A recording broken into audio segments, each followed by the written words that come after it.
Hi అండి, నమస్తే. Welcome back to Konaseema రుచులు.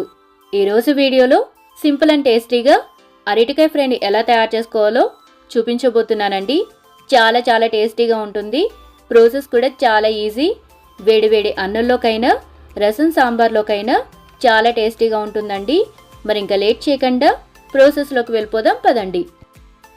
అరటికాయ ఫ్రైని తయారు చేసుకోవడం కోసం ముందుగా 2 అరటికాయలు తీసుకొని చెక్కు తీసేసి ఇలా మీడియం సైజ్ ముక్కల కింద కట్ చేసుకొని అరటికాయ ముక్కలు రంగు మారకుండా ఇలా ఉప్పు నీటిలో వేసుకొని పక్కన పెట్టుకోండి.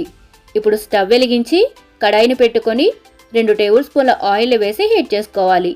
అందులోని 1/2 టేబుల్ స్పూన్ ఆవాలు, 1/2 టేబుల్ స్పూన్ జీలకర్రను కూడా వేసి ఫ్రై చేసుకోండి.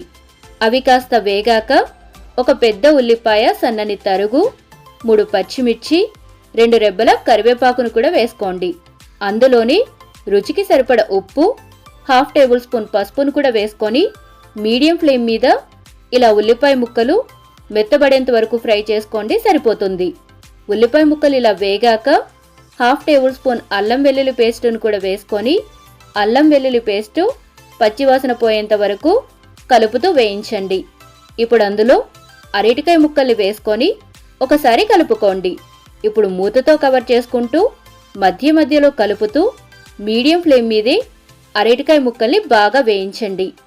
అరటికాయ ముక్కలు ఇలా సాఫ్ట్గా వేగాక 1 టేబుల్ స్పూన్ వరకు కారం, 1 టేబుల్ స్పూన్ వేయించి పొడి చేసుకున్న ధనియాల పొడి, చివరిగా గుప్పెడు కొత్తిమీరను కూడా వేసుకొని మంటని లో ఫ్లేమ్లోకి పెట్టుకొని 1 నిమిషం పాటు అరటికాయ ముక్కల్ని కలుపుతూ వేయించండి.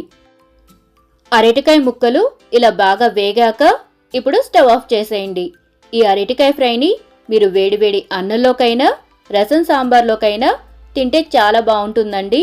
మరి మీరు కూడా ఈ స్టైల్లో ఒకసారి అరటికాయ ఫ్రైని ట్రై చేసి మీ విలువైన ఫీడ్బ్యాక్ని నాతో షేర్ చేసుకోండి. వీడియో కనుక నచ్చితే తప్పకుండా లైక్ చేసి మీ ఫ్యామిలీ అండ్ ఫ్రెండ్స్కి షేర్ చేయండి.